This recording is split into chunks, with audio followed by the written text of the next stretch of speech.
Bonsoir et bienvenue au Bicolore, dans l'espace culturel.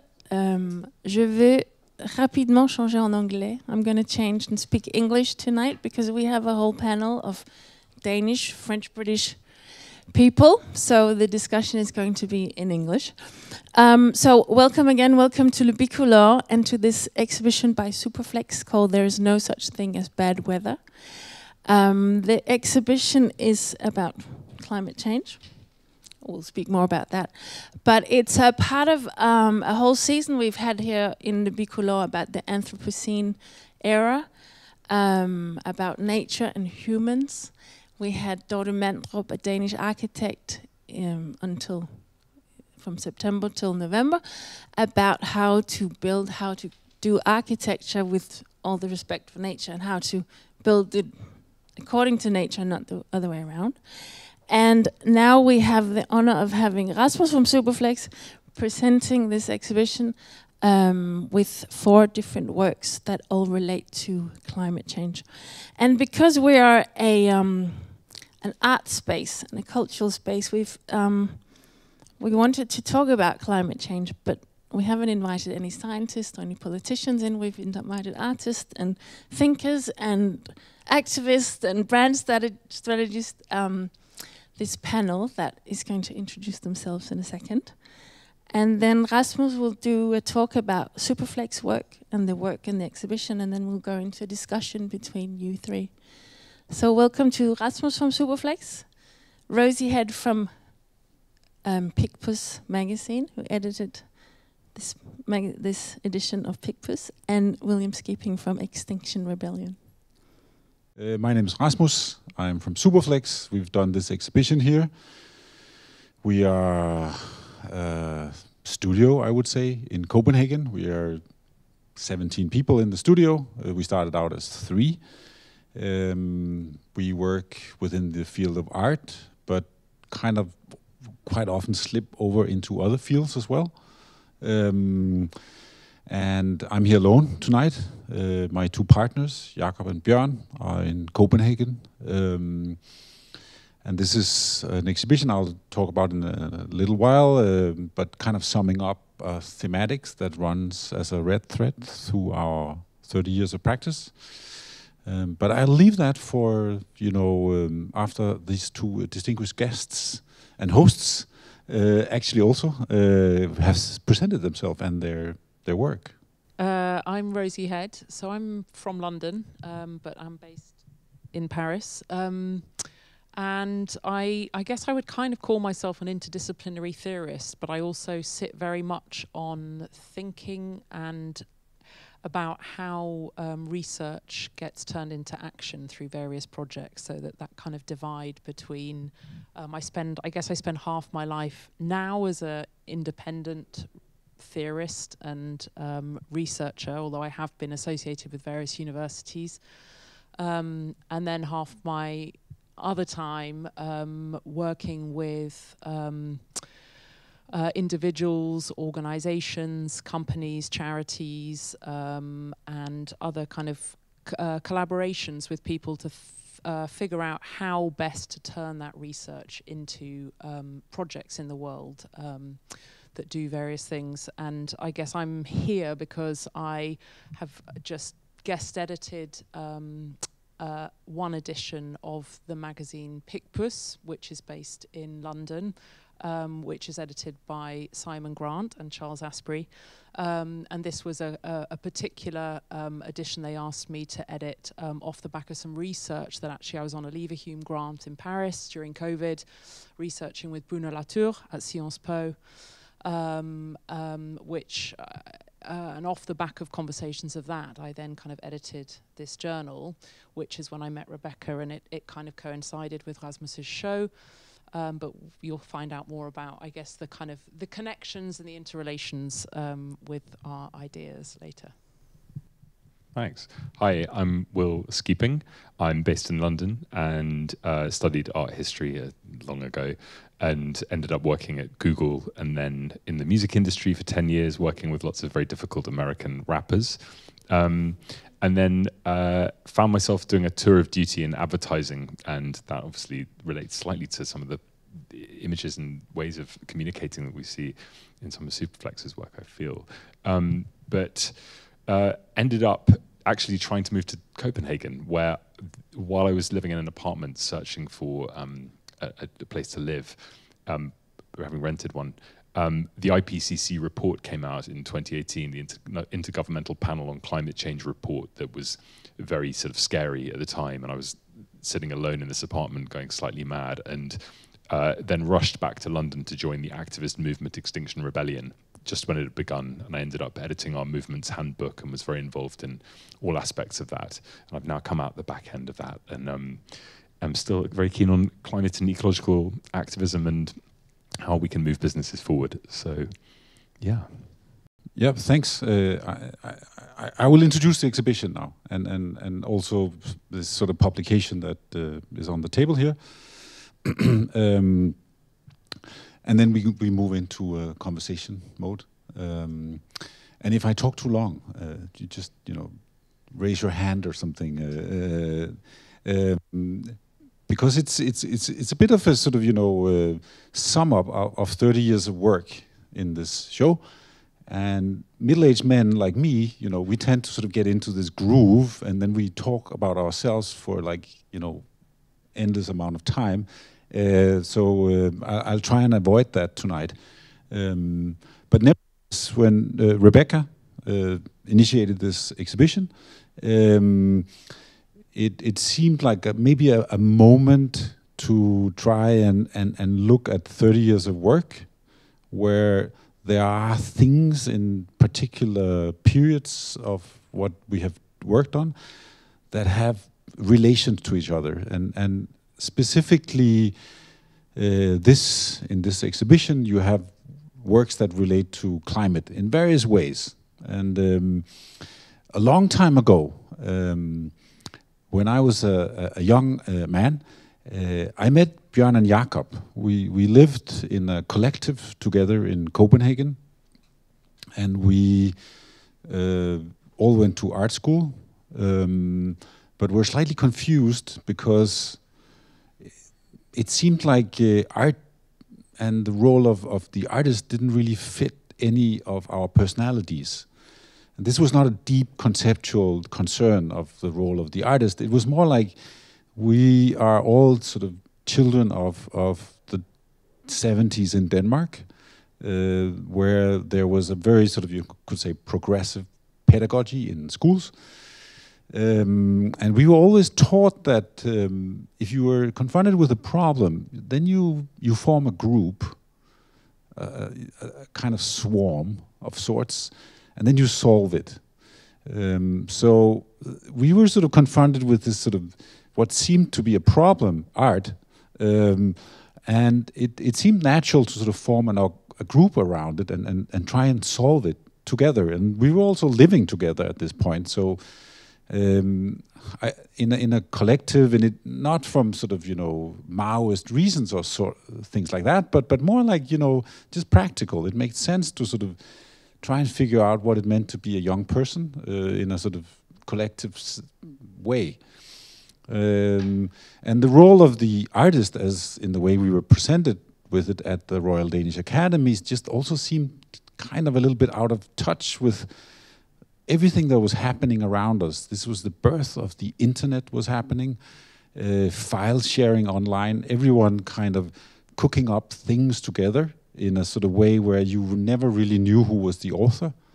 In science, you had this big project of mapping the human genome, which was also a collection of thousands of scientists working together on this massive project. So a little less kind of Einstein and Bohr and I mean all the individual geniuses. It's more like there seemed to be this sort of, okay, there's a lot more you can do if you do it collectively. And that was the starting point. And from then on, very quickly, Jakob and Bjørn, my two partners, expanded into other people that we suddenly found ourselves working with. And that included an African NGO that we met who were really interested in this thing, which was a sort of magical thing that we had learned you could do. You could make energy out of shit, and that you know, when we were art students, but that seemed like magic. And these engineers that we sort of hooked up with, partly through the internet, partly through conferences and so forth in Tanzania, they were sort of interested in the same thing, maybe from a different perspective.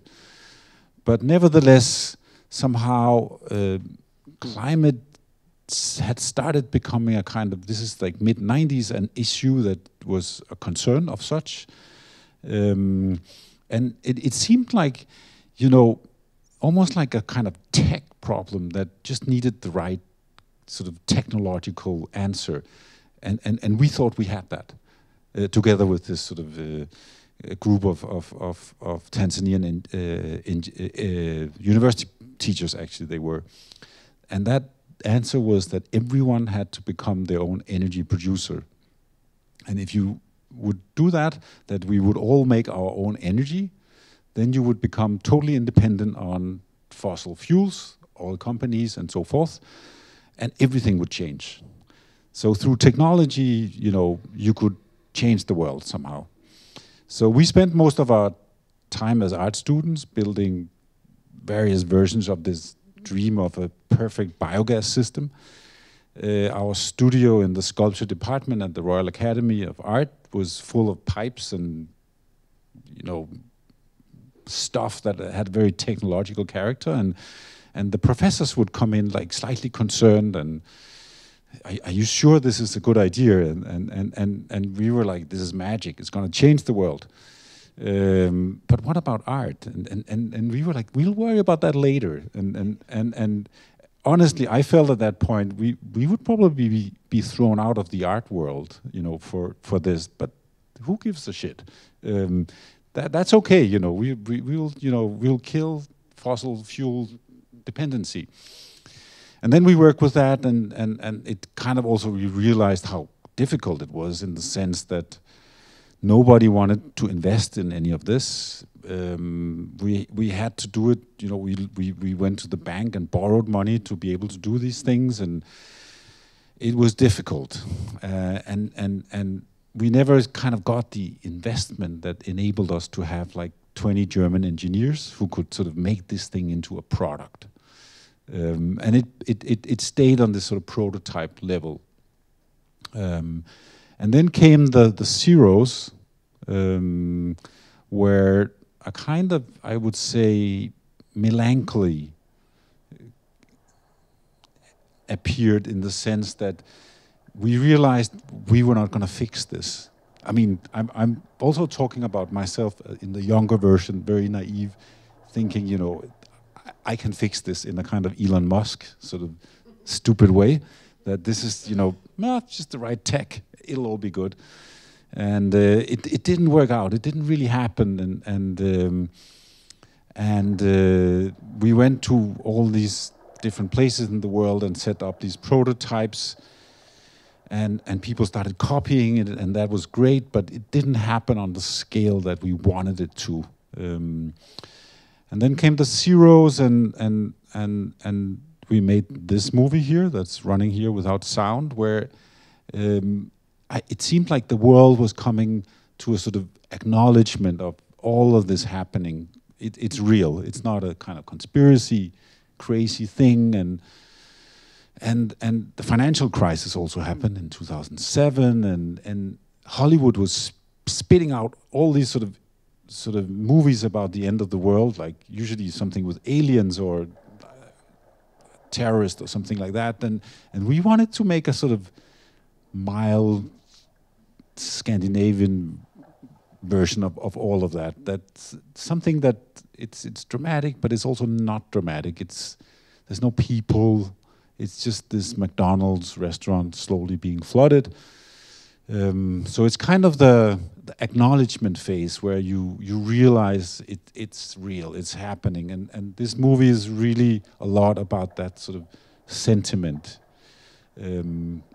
Kind of like the scene in a movie where you are at the Anonymous Alcoholics and someone says, I'm an alcoholic, and it's about acknowledgement, sort of the climate acknowledgement, it's here, it's real.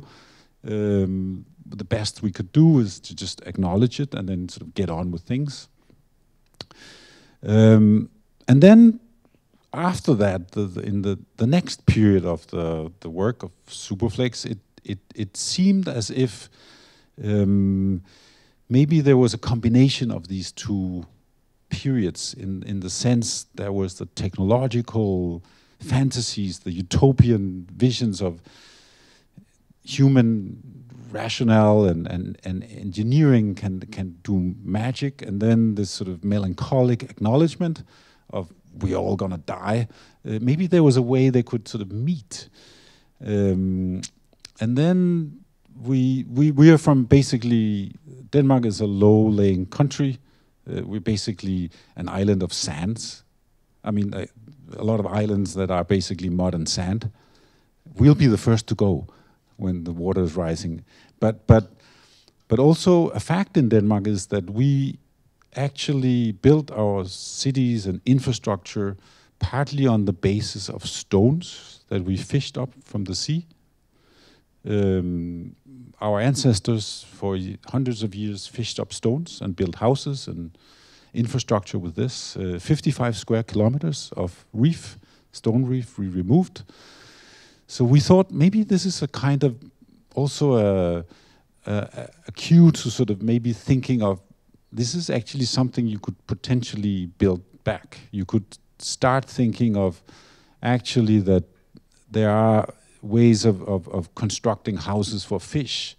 It's an architectural, it's an aesthetic sort of tasks that maybe Danes in the future, maybe Dorte Mandrup, the architect who were here before we were here, maybe she should build stuff for fish in the water. Kind of, we took their houses, maybe we could build it back. And in doing so, maybe we, as architects do, we need to learn a little bit about what does a fish want?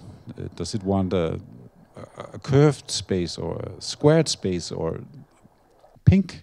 Or what are their aesthetic preferences? Could you maybe imagine building a kind of IKEA for fish and then sort of acknowledging what the preferences might be and then start building it back on the basis of that? And that's basically what we've been doing for the last couple of years. Try to sort of imagine seeing the world from another species point of view, and then on being fed with that sort of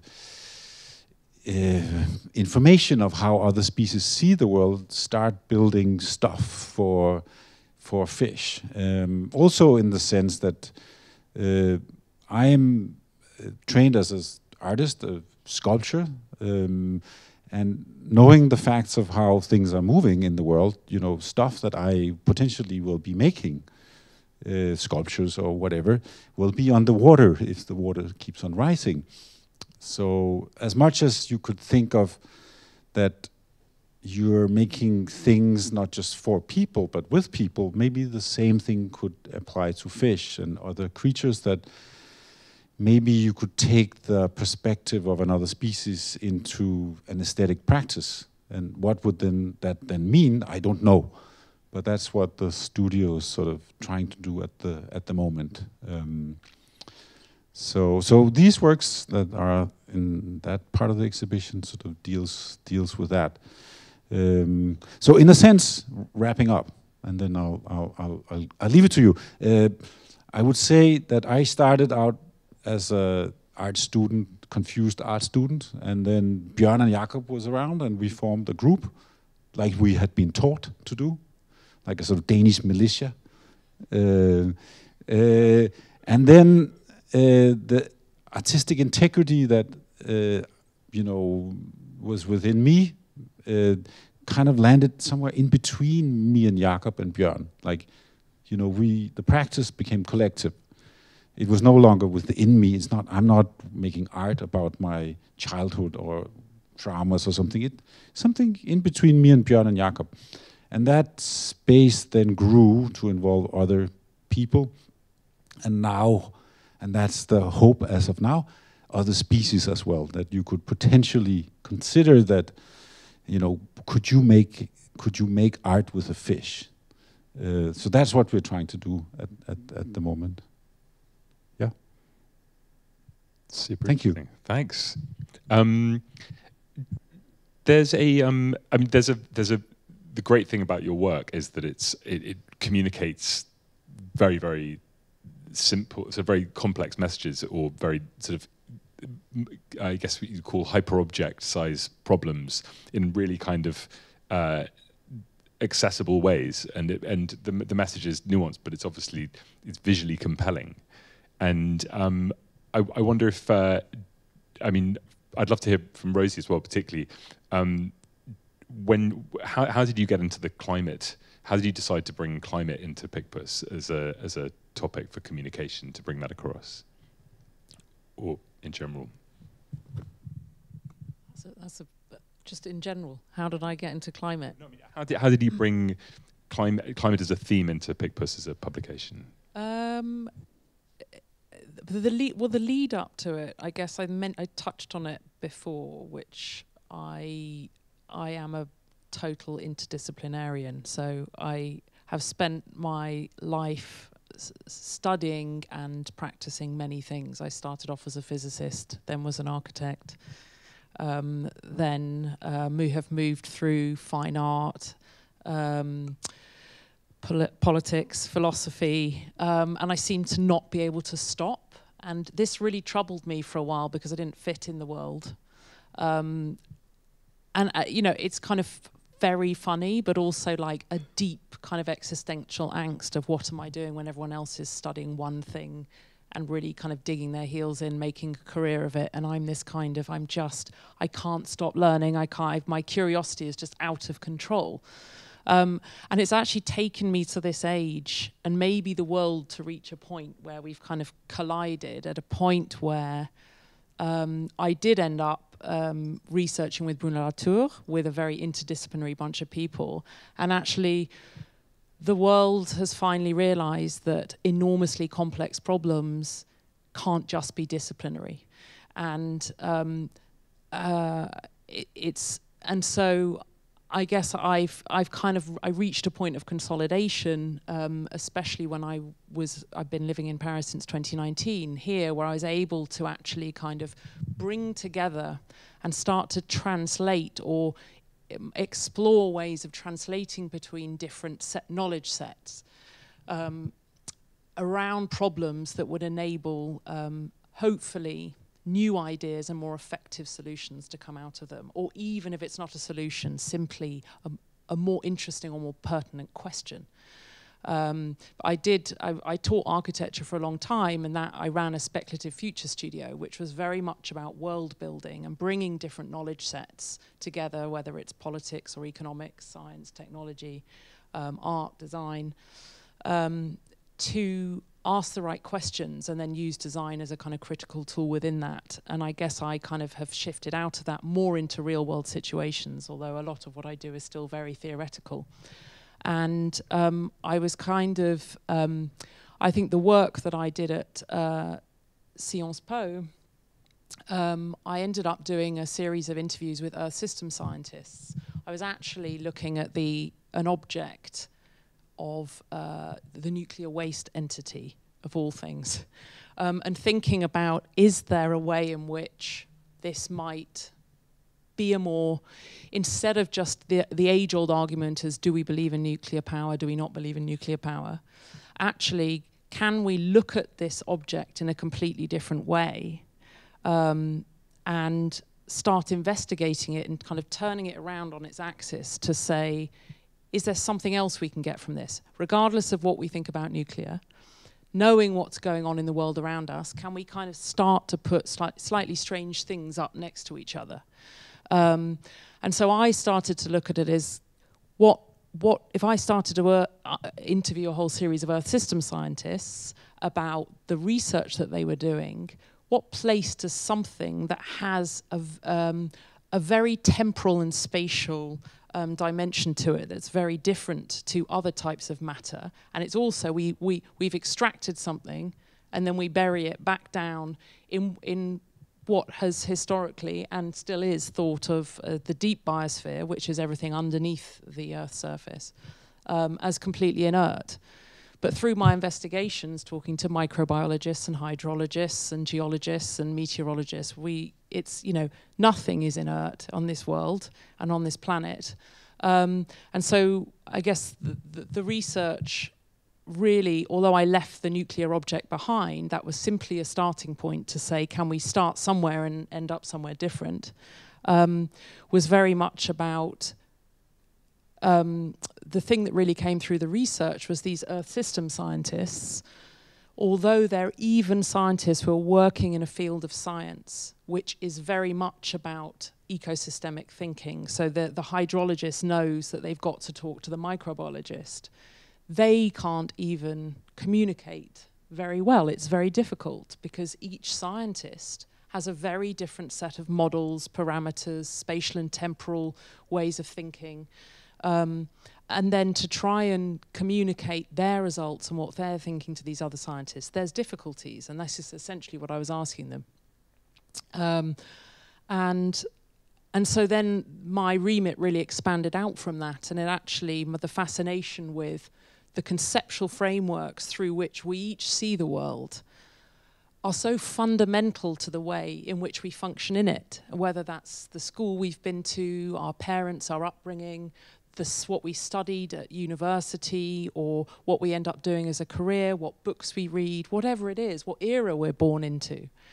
And so really Picpus was born out of those ideas in terms of actually if we take the idea of climate change, which seems to be so difficult to tell stories about because it's so impossible to represent, can we look at it through different frameworks, multidisciplinary, cross-era frameworks, that might just become other portals for each person to be able to enter into this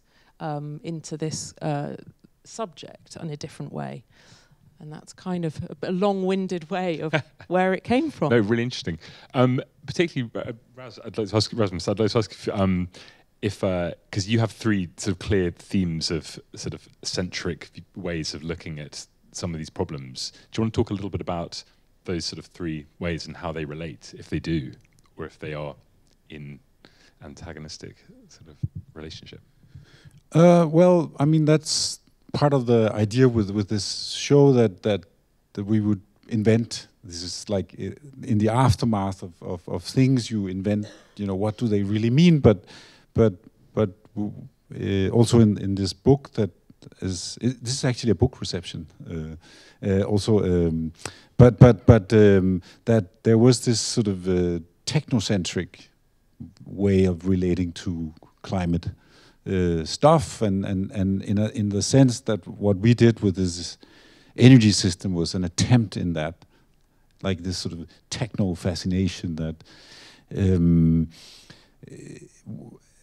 is almost like a universal thing. You know, I think we all have, you know, this kind of moments where, I don't know, you hear about someone in the radio in the morning who can make, you know, steaks out of plastic or something. You know, there's this sort of, you know, enzymes transforming this into that, or some sort of tech stuff that you know.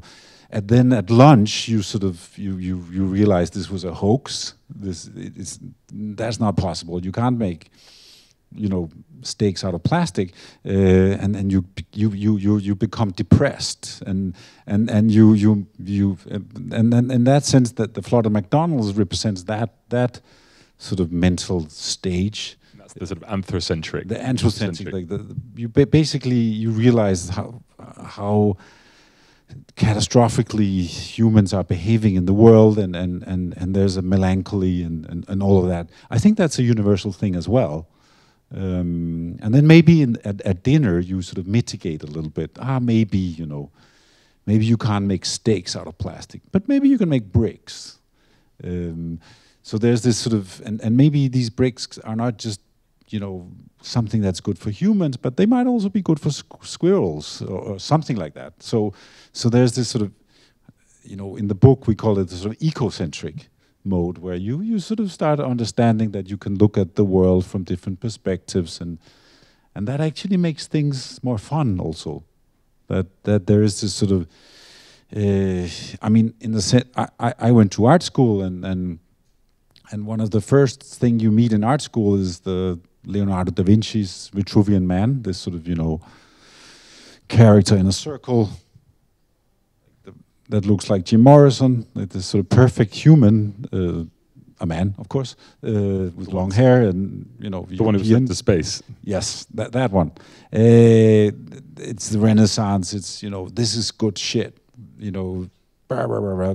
And basically, you know, all the proportions that are within this drawing is a sort of a mirror image of God, and therefore, you know, if you base your aesthetics on these proportions, you know, you're doing the right thing, Rasmus.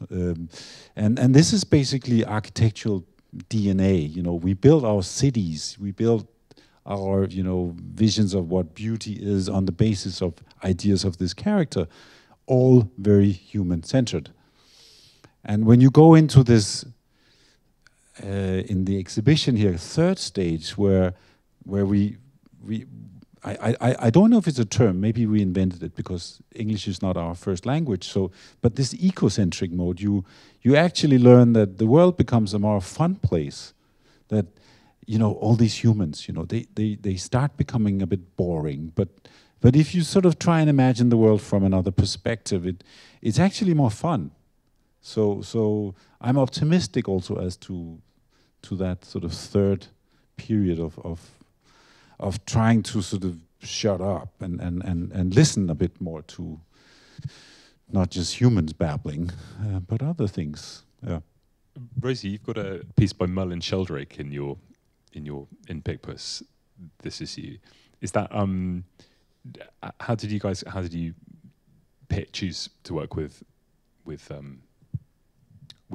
Merlin on that? And obviously some of his work is relating to the relationship with, you know, the natural world. I mean, I have to admit, I haven't worked, it's an editorial position, so essentially the process through which I chose things was me doing a lot of research, having to cap it to the Industrial Revolution because I could have gone back thousands of years, and thinking about,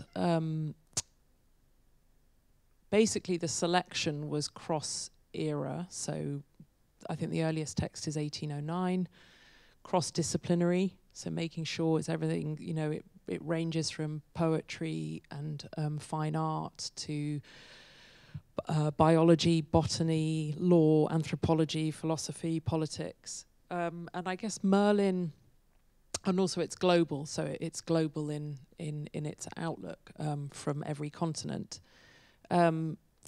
And yeah, I mean, Merlin is a fairly young biologist and writer who has written a kind of really wonderful book about, in a way, how fungi rule the world. And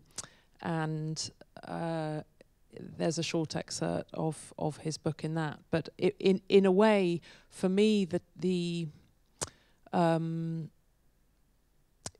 Picpus is really, in a way, it can be read as one thing, or you can go in and kind of jump into it. But it's really about the associations between different elements, so that you might get Merlin Sheldrake's excerpt from, you know, fairly recently, I think the last 5 years, in the UK, next to an excerpt from a kind of botanist from the 19th century, you know, working in another country, and actually starting to see different associations between these ideas, and maybe kind of, in a way, kind of reinvent stories and perhaps planetary orders around suddenly seeing connections or new associations with things.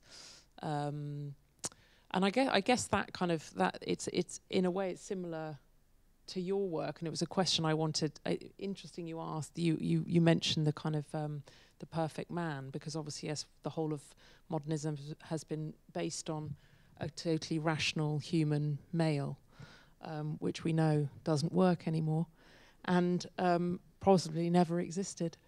And so I just want, I mean, in terms of kind of the idea of irrationality in a way, and you know, the kind of tail end of things, rather than everything staying in that kind of mode of perfection and rationality, which is essentially led us to where we are now. I just wonder how is that something that you work with in your work in your studio? Well, I had this conversation with this macrobiologist recently, Carsten Rabeck. He's in the book also, and it taught me kind of, you know, quite a lot as to, I'm trying to answer your question, in the sense that he's a macrobiologist, so he works with creating basically these big computer simulations of what happens in the world. Huge systems, you feed computers like intense amount of data, and on the basis of data you can kind of look into the future. You know, if we do this, what will then happen? And it kind of projects sort of, you know, the world, you know, in 50, 100, 2,000 years. Very useful information if we can project how nature is going to behave, you know, in so many ways. And he told this story. I'm not sure I'm telling it completely accurate, but nevertheless, for the sake of the argument, he said that when they started building these models of the world, big natural systems, you sort of go backwards in time first, because in that way you can sort of test if they're correct. So you have a system, a macro simulation of Denmark, and then you can go back in time. How many sparrows were there like 50 years ago? And that you can kind of fact check. But what does the computer tell you? And he was like, but all the technical parts of the simulation sort of seemed to work. That, you know, all the data, everything worked, the algorithms, but it always came out with the wrong result. So the simulation technically worked. They were just wrong all the time as to what happens in nature. They basically gave you the wrong answer to how many sparrows existed 50 years ago, because you kind of know that. And then someone in the science lab suggested this sort of crazy idea that maybe we need to add a randomizing effect to the computers.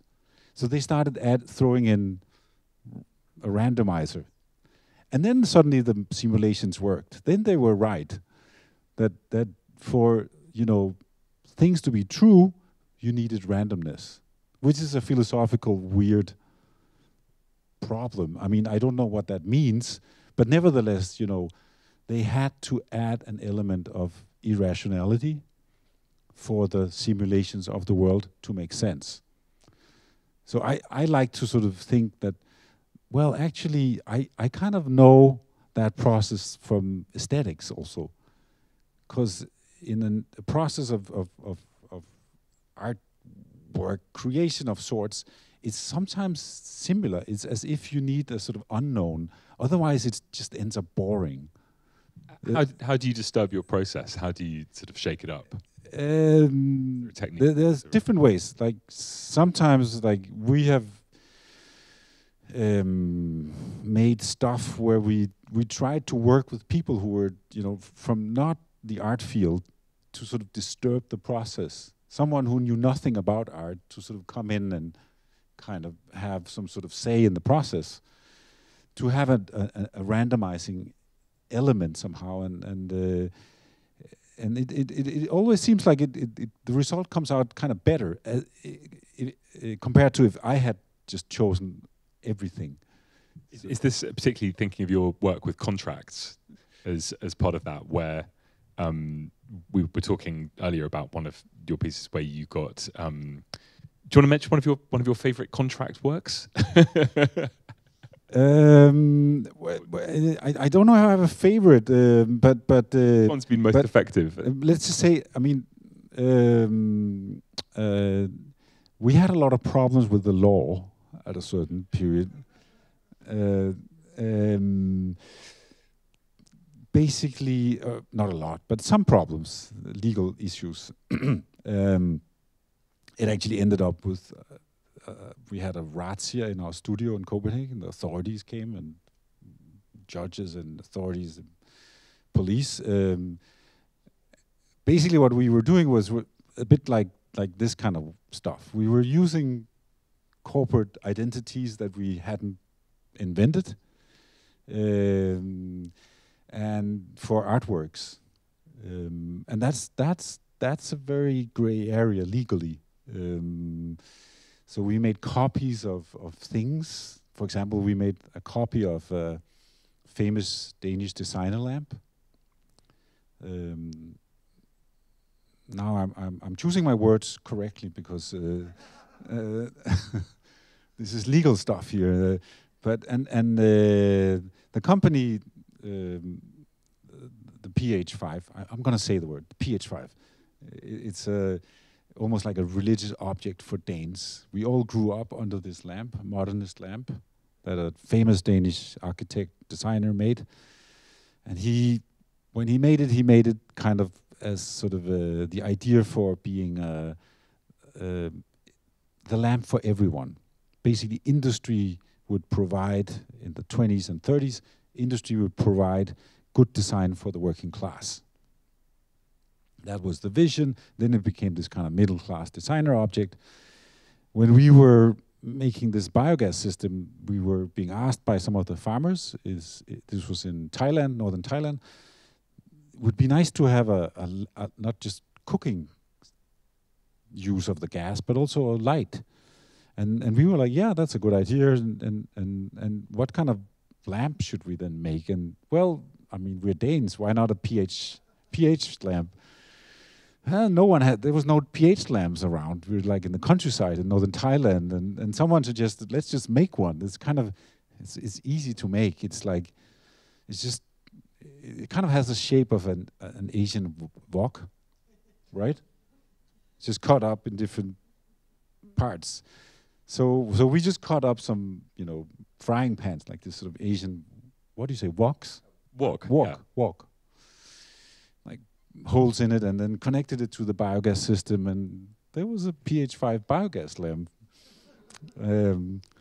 which we thought was a homage to the pH, and later we showed it in a museum, and the company with the copyrights didn't really think of it like as a homage, and this was one of these legal issues, and in the beginning when we had this sort of legal troubles, it was kind of, I was like, whoa, there's really people here who take your work really serious. Like we were being threatened with exhibitions we did, companies wanted to close the exhibition, and I felt it a bit like a sort of like someone taking your art very serious. After a while, it became boring to sit in these meetings with lawyers, authorities, fines, legal stuff, and then we became quite good at this sort of law parts also, and thought maybe actually use law in a more creative way. So instead of all of this law being turned upon you, maybe you could just turn it around and then start kind of making contracts that were that's something that we formulated, but the other way around. So we made a contract with the Royal Theatre in Copenhagen. That was the first one actually, where they signed that they were not allowed to use the word theater for a month or so, and the word actor and the word play, and they had to invent new terms, and otherwise we would sue them. And that went on to, we worked with a bank who, we signed they made a contract with us, and they were not allowed to use the word dollar.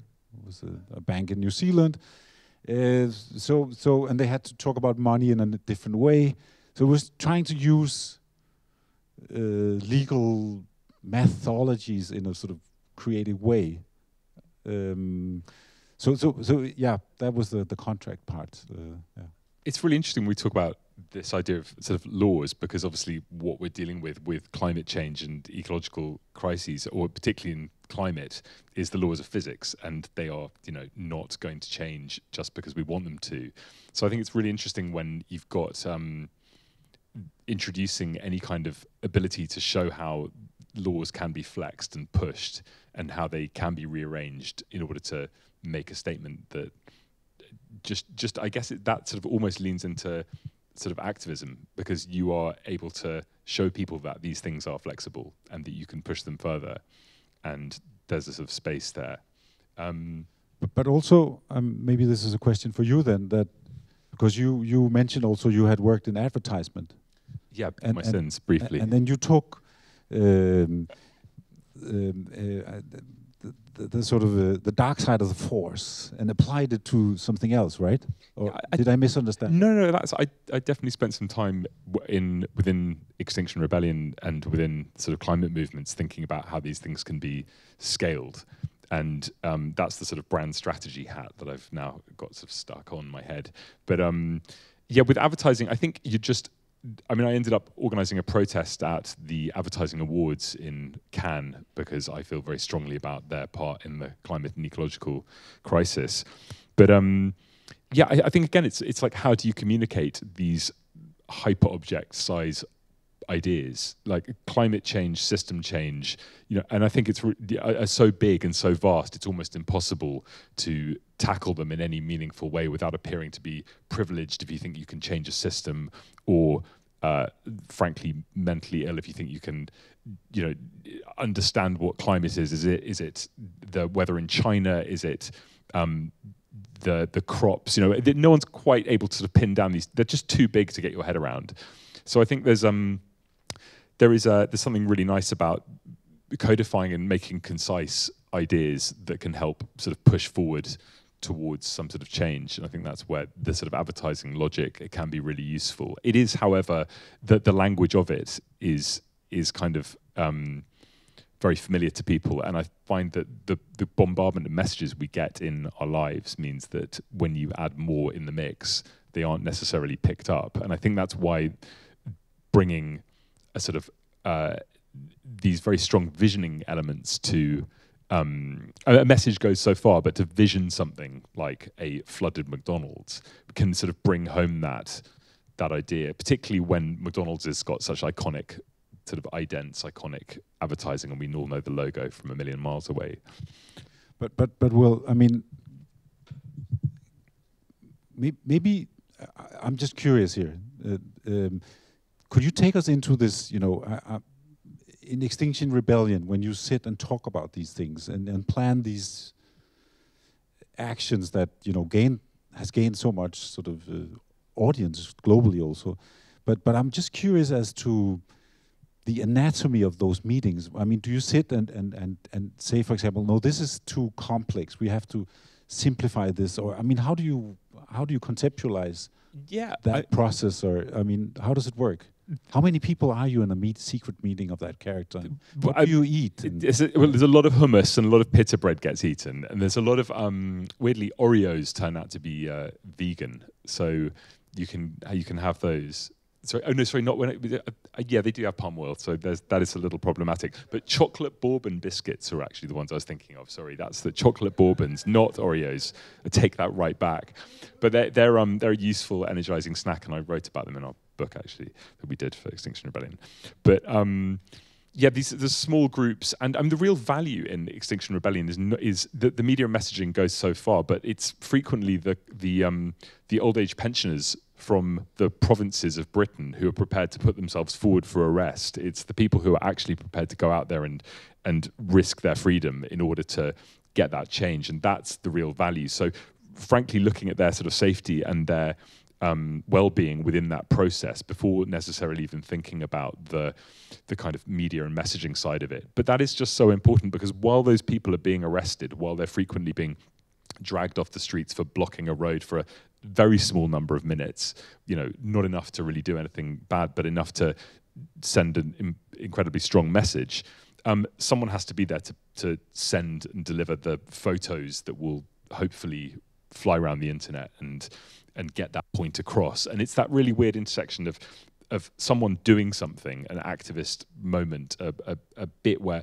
and then how the real job is well, not the real job, but the vital part is that is communicated effectively. Because if everyone is dragged off the road and no one takes a photo, did it really happen? It's that kind of impossibly annoying problem to be stuck with. And you're competing in a media landscape alongside celebrities and real advertising budgets. So you do have to do increasingly sort of surprising things, and fire engines full of fake blood, and those things take a lot of planning, a lot of time, a lot of planning, a lot of people power, and to be able to do them while being chased by the security services, and there's a lot of work there, and I incredibly impressed daily by all the people out there who are doing anything in that space, because it's incredibly difficult, but it's also the most exciting and fun moments of my adult life, I'd say, in many ways. And do you have like informers? Like, oh yeah, we frequently got infiltrated. Yeah, number of people over and over again. They tried everything and succeeded many times. And it's really extraordinary seeing how you can get one person can slip into an organization and disrupt it to an extraordinary extent. So they will block your social media things, tear activists apart by setting them off against each other, lying to each other, creating fake conversations. And we had plenty of journalists in all the kind of chat groups and all our WhatsApp communication channels. And we talk about decentralization and transparency, but those things often went against us. So, I'm not the kind of I'm not the mastermind of any of this. I'm sort of happily able to add value where I can, but it was all down to teamwork and people working together from very diverse backgrounds. And again, it's that thing where, as Rosy was mentioning, you have it's a real variety. Maybe you weren't quite mentioning this, but it's a large number of people, all from different backgrounds, bringing together under one kind of cause in a really powerful way, and how that network is joined together and how it forms itself rather than being kind of forced into a box like the kind of corporate world. So it's not a kind of McDonald's hierarchy. It's something which is really sort of slime moldy, which is the sort of, I guess, the trendy stuff to mention these days.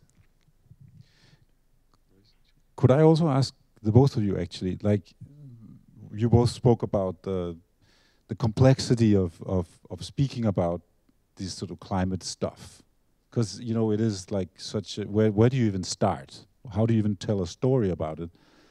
But then when you do something, I mean, the magazine or research or these activist stuff, could you speak a little bit about where and how do you feel satisfaction in what you do in relation to these topics that are so difficult to grasp and also so difficult to measure? When are you actually doing when are you doing something that means anything? Do you see what I mean? Yeah. No, it's a very good question, and I guess the kind of the impossibility of dealing with ecological issues or environmental issues or climate crisis or all of the linguistics that go around this kind of thing.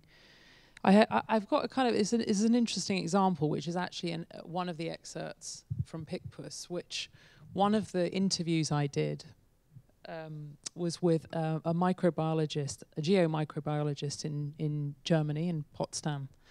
And he told me this story, which for me really was incredibly powerful. It's at kind of talking about this kind of interdisciplinary needing more than one, dealing with ideas of uncertainty, irrationality, and actually that climate change, the way in which it's brought to us in every day, is so often through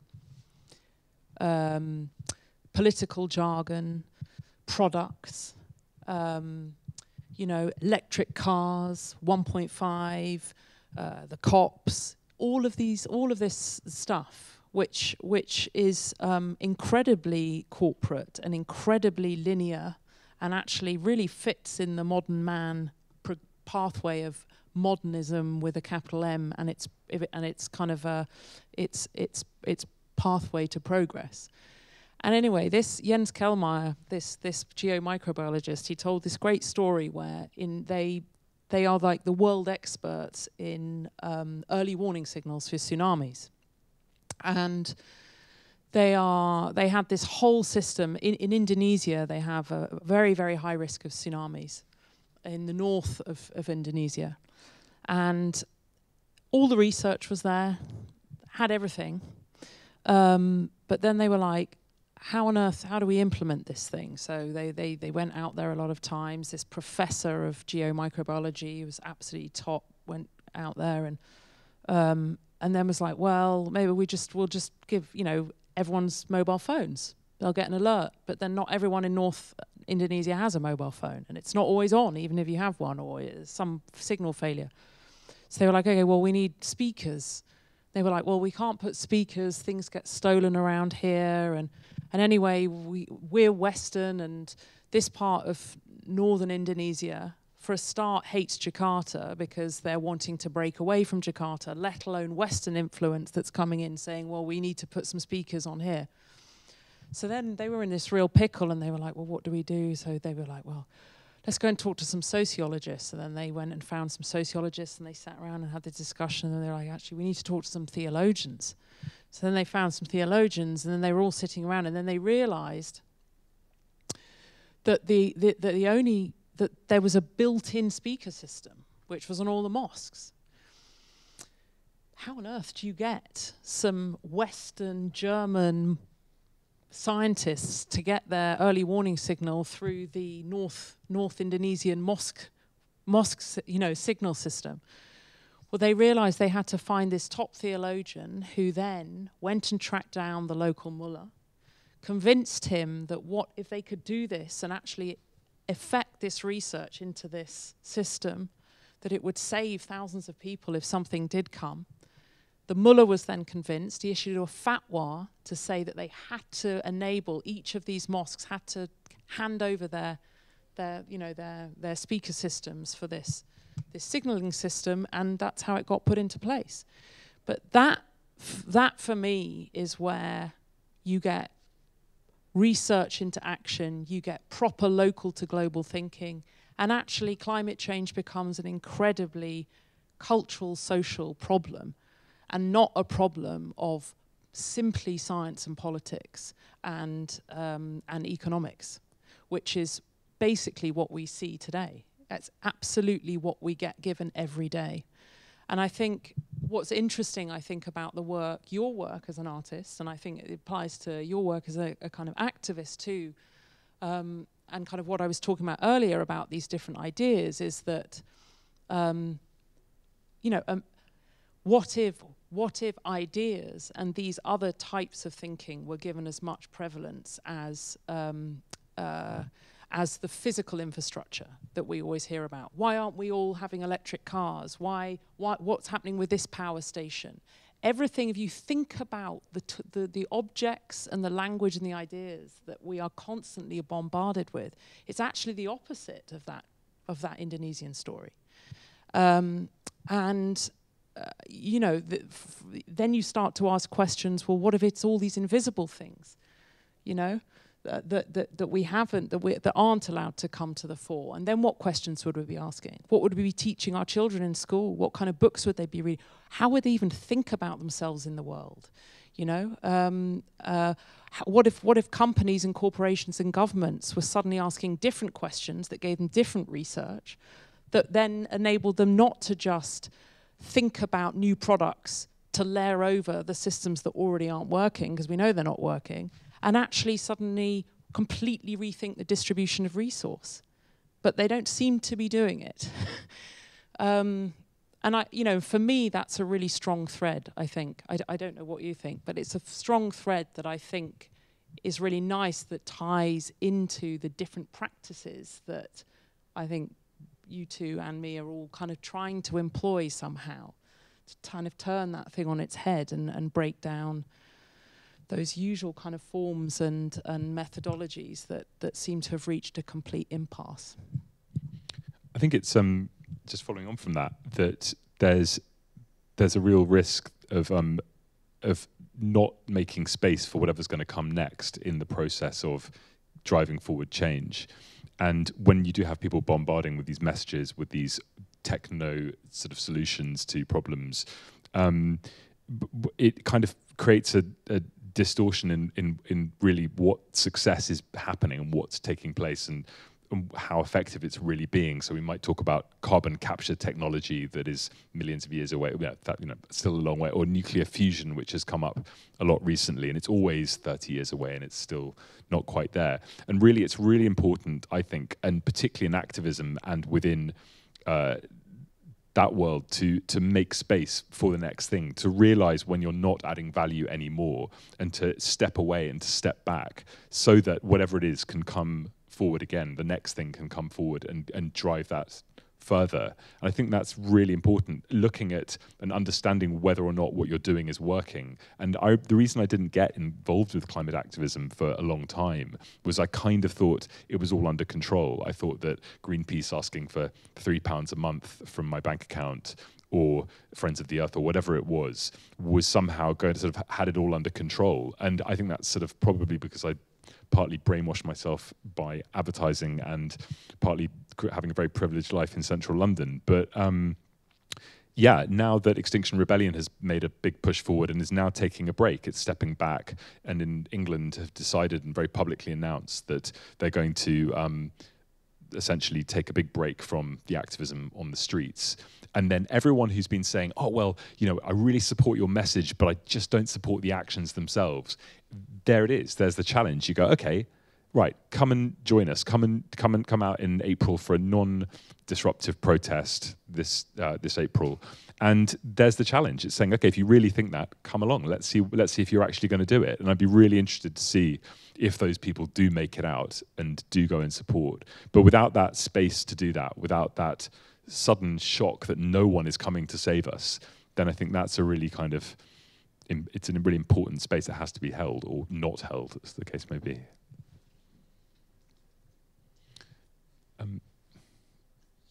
Yeah, should we open this up, or do you want to? I think maybe to end your discussion is for you to answer that question that you just asked the other two. What is it, when are you satisfied as an artist, and what is it that you,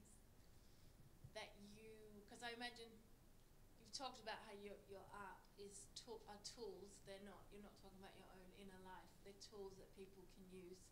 So correct me if I'm wrong, I'm assuming that there's some kind of activism in your work as well, or storytelling a lot, telling stories about climate crisis. And so when are you satisfied with what you can do?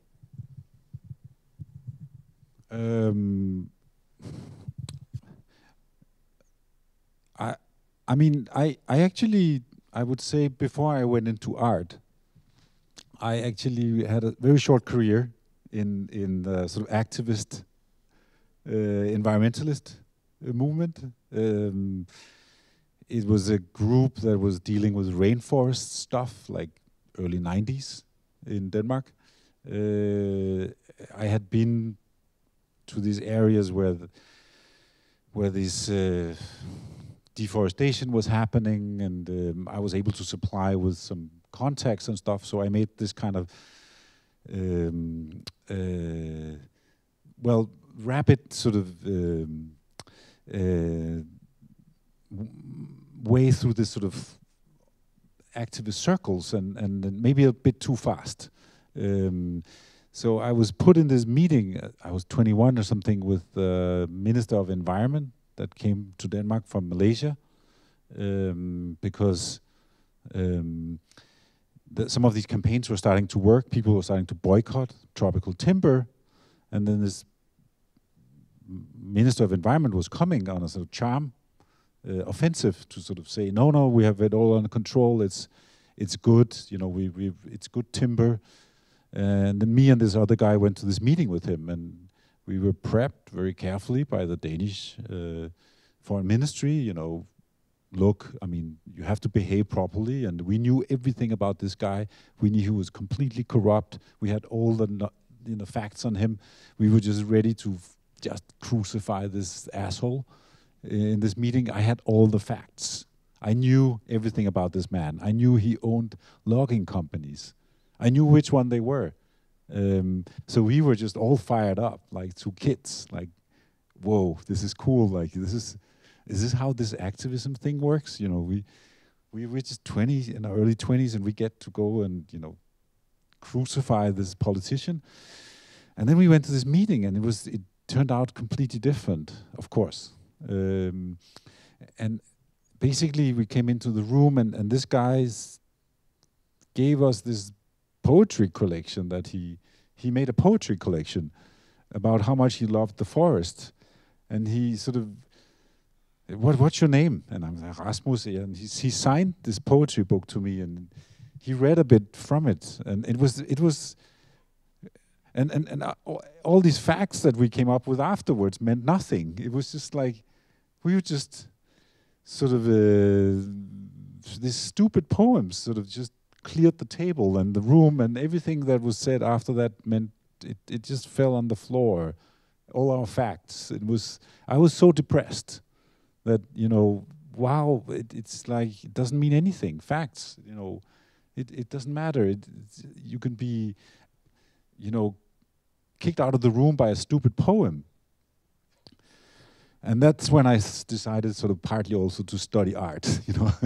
I got to learn what the power of this, there's apparently another force here that I don't know about. And I think, to answer your question, I think the satisfaction on the very personal level comes from when you've told a good story, when you have the sort of, when you see that whatever you medium or something you put into the world, it actually captures the imagination and maybe sort of renders the perspective of someone in a different way, very small scale. Like, usually it doesn't happen on a mass scale, but you talk to someone that has seen something you did, and something happened in the process of engaging with this object. Not what you said, but what the object sort of transformed within that person. It's a dangerous force, but when it works, it gives you a kick. Maybe not all stories are good. Also, not all stories that I tell are good.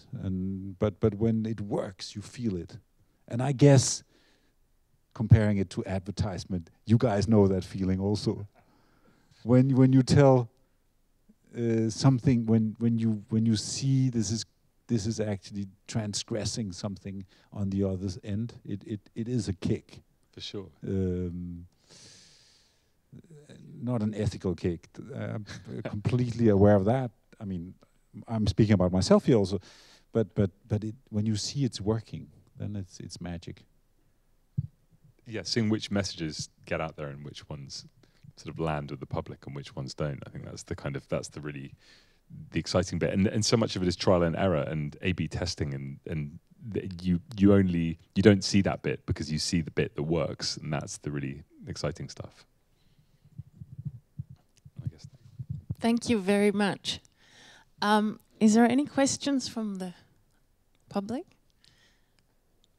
that you want to ask Rasmus, Rosy, and Will? How do you fund your work? How do you fund your work in SUPERFLEX? The $10,000 question. I mean, it has to be through this one. We collaborated with 3 art institutions: the South London Gallery, the Louisiana Museum in Denmark, and an art space in Wales that has a Welsh kind of sounding name that I embarrassingly can't remember right now. It's in the credit, so they would chip in. And then in other works, it's like, I mean, with the biogas project, as I mentioned, we made a bank loan that financed part of it, and we went bankrupt in doing so, because I mean, the money didn't come back. Then we sell works in a completely traditional sense in a gallery. That also brings in funds and foundations, sometimes state, sometimes private. So there's really not one simple answer to that. Usually there has to be a multiple approach to different sources, because also they tend to dry up, and then if you only depend on one path, you have to have different sort of income routes. Yeah.